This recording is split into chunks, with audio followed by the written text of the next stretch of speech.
Good evening. Thank you for joining us. We begin with a surprise guilty plea in two murder cases in Duncan that have shocked Vancouver Island.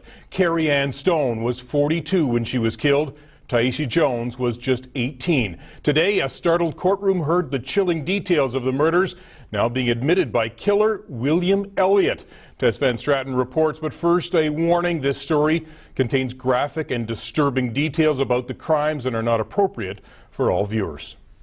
It's a case that shocked a small Vancouver Island community. Two women dead, brutally and senselessly murdered. The first, 42-year-old Kerri-Ann Stone, was found burned beyond recognition near Duncan 3 years ago. Almost 7 months later, in January of 2011, the naked body of 18-year-old Tyeshia Jones was found on Kari-Ann tribe's land, near where she lived.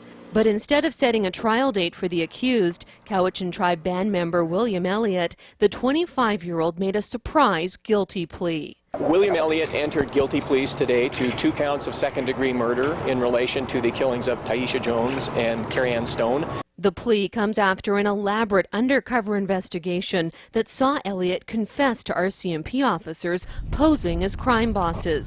He told them he had consensual sex with Kerri-Ann Stone. He then beat her with a baseball bat when she threatened to tell his wife.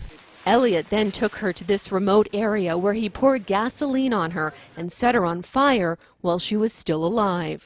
Please guilty to 2 murders. It's a shocker for people that have known him, their whole life. Elliott even reenacted that horrific murder for police, and Tyeshia's as well, who he said he accidentally hit with his truck. He then took her to a wooded area, tried to sexually assault her, and then choked her with her bra and beat her. The chilling details revealed for the first time today in court. I think it was really unbelievable that this could happen in our community. Everyone knows each other in our community, and then to find out one of our own community members, did this. It's so hard not knowing. Their family's probably relieved now. But it still doesn't bring Tyeshia back, though. For the victims' families and the Kari-Ann tribe who were bracing for a long and painful trial, the guilty plea brings relief.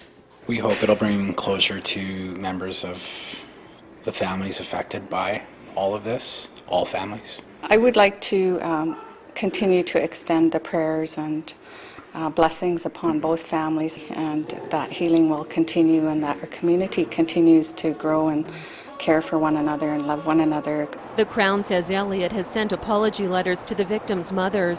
His plea comes with a mandatory life sentence.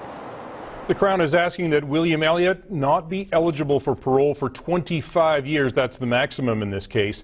A sentencing hearing will be held in Duncan in December.